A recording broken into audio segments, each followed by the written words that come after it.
Hey everybody, how's it going? We're out here in the old time cave doing a little content for you on a Monday night, and it's almost 12 midnight, that is. And I know it's late, but I have a reason because today I was very busy uh, cleaning our carpets. And our carpets, just, having a little dog, it gets dirty and we get busy and we're slovenly housekeepers at times. So it was time to do some spring cleaning. And yeah, so I had to get to it. Anyways, pulled out the old germ leaker, the old 1927 Hoover Model 700 that I have, and made sure the bag was nice and clean and empty, and then I just got that done.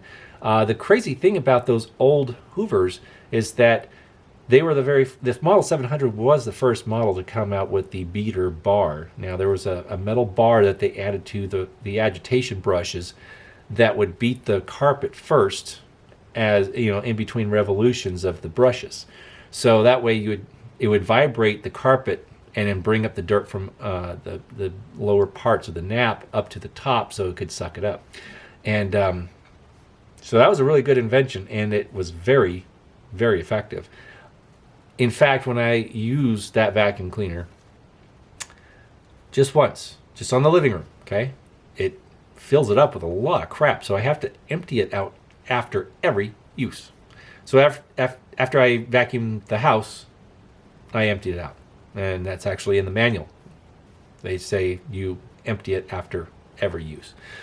That way you don't get compiled, you get better airflow, and it works better. It's a healthier machine when you empty it out. But it doesn't have a bag. I mean, it has a cloth bag, but it doesn't have an inner bag that you change. You unhook it from the back of the cleaner and you shake it out into a paper bag. It's very easy. It's not really that messy if you do it right. But that's how they had treated cloth bags at that time to keep the dirt in and the air flowing out. So it's a really neat design. And yes, it is a 1927 bag on that machine. It is the original that I had to source out because when I got the cleaner from a friend to restore, and it didn't have much of the original accoutrements, so I had to take it back to its original, which was not easy to find those parts. Anyways, did it. Works great, and it's our only vacuum cleaner besides the shampooer that we have, which is probably from 2007 or 2010, maybe older than that, not sure. But it still works, and it's time for servicing, I think. It's not performing as well as it should. However, it got the job done today, and the carpet looks much better. So that was the majority of my time spent today, was doing that. And, of course, having to let it dry and all that stuff. And then, of course, putting all the furniture back. That's always fun. And as I did, I dusted and made sure everything looked, nice. So it was a good day for housework. But I thought I'd come out here, make a quick little content for everybody, since it is Monday still, barely. And I'm burning the old high-low here. This is the square tube high-low. And it's got a beautiful flame on this thing. Oh, I tell you. I know I get some flack sometimes, like, oh, you and your high-lows. There's cooler lanterns out there. Oh, is there really? Yeah, I have some. Thanks. But what I like about the high-low, as I've already gone over, it's very easy to operate, and it burns great, and it's very reliable. Very reliable. And these things are just... I don't know. I just get a lot of enjoyment out of how simple this design is and how handsome it is. It's very bare bones. It really is. But anyways, this one is really cool. I got it off of eBay, and I did a video about it, earlier on. But it's got that nice Pullman dark green color. It's kind of a dark olive green. It's not quite olive. It's like that machine. It's that Edwardian. It's like army green, but less olive and more grass green, I guess. It's darker. I don't know. Anyways, if you look at like an old Pullman passenger car from the 20s, the old heavyweights, okay, that color green. So anyways, someone painted it that color. Or the old GE fans, in fact. I have that old brass blade up there. It's very similar in color. But anyways, enough about the color. Someone painted that back in the 20s probably. And this lantern was probably made in the 1912, 1913, somewhere around that era. And so someone painted it probably in the late teens, 20s maybe, and it just wears its age so well. Someone really did use this a lot, and they cared about it. They did, you know, they used it. And I actually, when I bought it, it was missing this little clip. Okay, this little clip right there was missing it on this side. So what I did is I did the old homebrew Farmer John thing. So I got, there it is. I got a wire and just wrapped it around the guide wire here and in the air tube, and you know, it works. It keeps that side from pivoting. So there we go. But I thought I might as well burn it out here just for the video because I'm saying goodbye to another high-low. Yeah, I sold one over the weekend online on the Antique Lantern Collectors group, and it was my 1941 Dietz high-low. Now, I have many high-lows, but I was keeping that one mainly because, well, I found it locally, just over in Arcadia, and it was the only one that was not marked with a city utility like Pasadena or Los Angeles or LA County. So my other high-lows are all marked. Okay, so this was the last one I had. I sold off.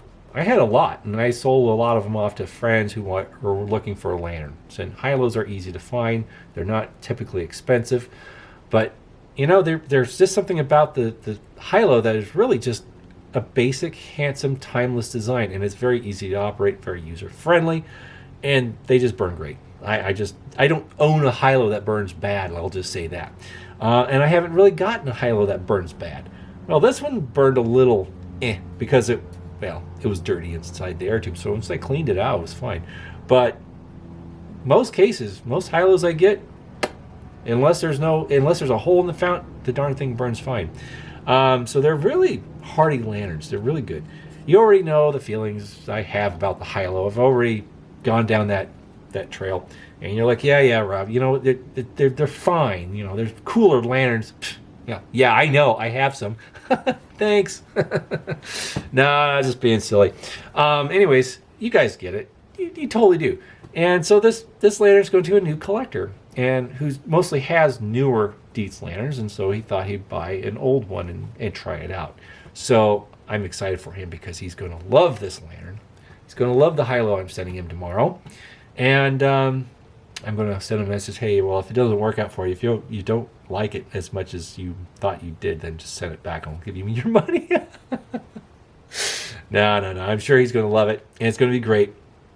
So yeah, it's leaving the time cave, and it's it's kind of hard because you always have that, something in the back of your mind says, you shouldn't sell that. You should keep that. Well, okay, what if I did? It'd just be living up on the shelf up there. And I mean, recently it was on the porch and it was being used. I would take it out to walk the dog, but I have plenty of other lanterns. I have this one. I have another high-low that's just a little newer than this with the smooth round tubes. Same filler cap, so it's probably from the mid-teens. And it's in same condition. It's perfect. I mean, there is a little dent in the air tube, but nothing major, and the fount's very clean inside, and it's a beautiful lantern, and it works perfectly. And this one works perfectly as well. So I have some really nice high-lows still that are earlier than the 40s. But ideally, if I find another high-low from the 40s, I hope to find one that's from December of 41, because, well, you know what that would mean. It was Pearl Harbor era. So that would be very kind of poignant for my interests in World War II. So yeah, absolutely, it'd be kind of cool to do that, to find a high-low that's, say S-12-41, then it would be December of 41.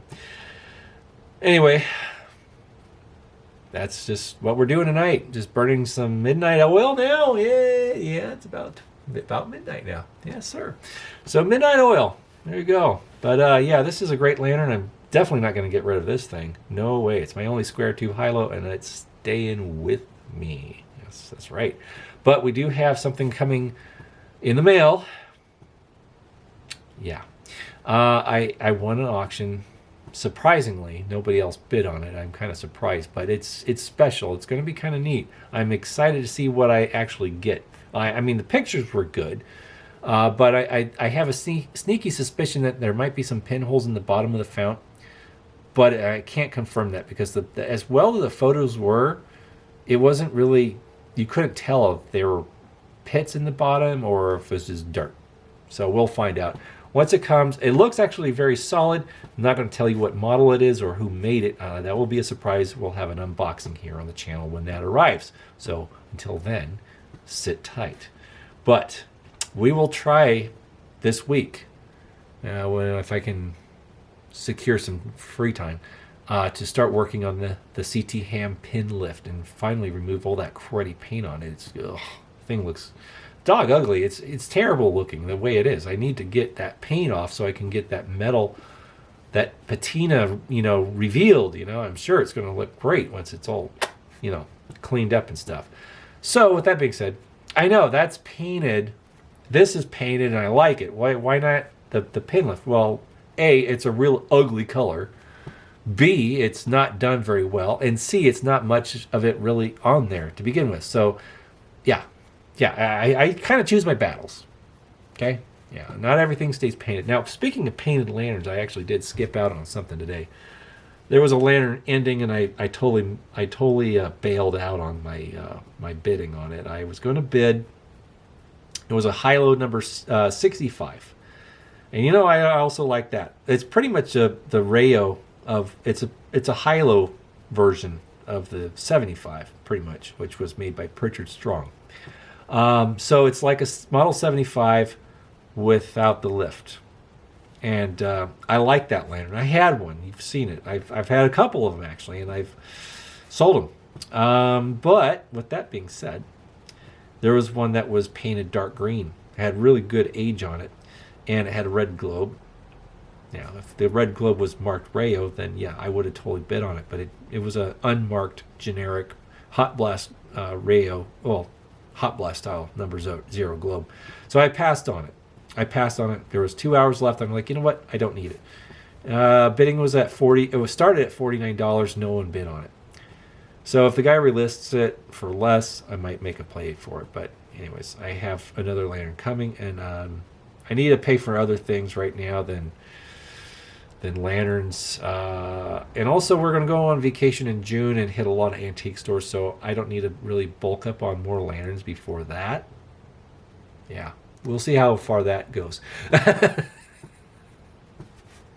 But no, I have some things I need to get done on the Dodge. I have a camp out to plan and prepare for my birthday in April. So yeah, I got a lot of things coming up. So yeah, I got to slow down on the old tubulars. But anyways, yeah, we'll have plenty of material for channel stuff.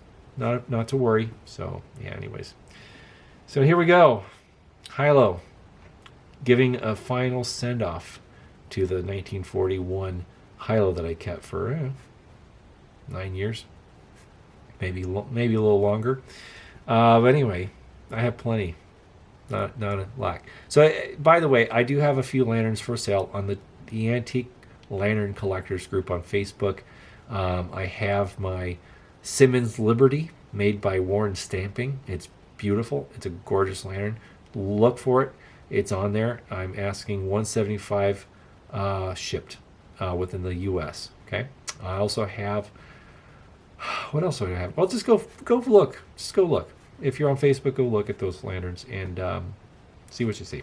I am trying to sell some things and make some more room for stuff that are coming in and things. Just I want to downsize. That's all there is to it. I want to downsize and have a very focused and a very procured collection. So that's just the direction I really want to go in.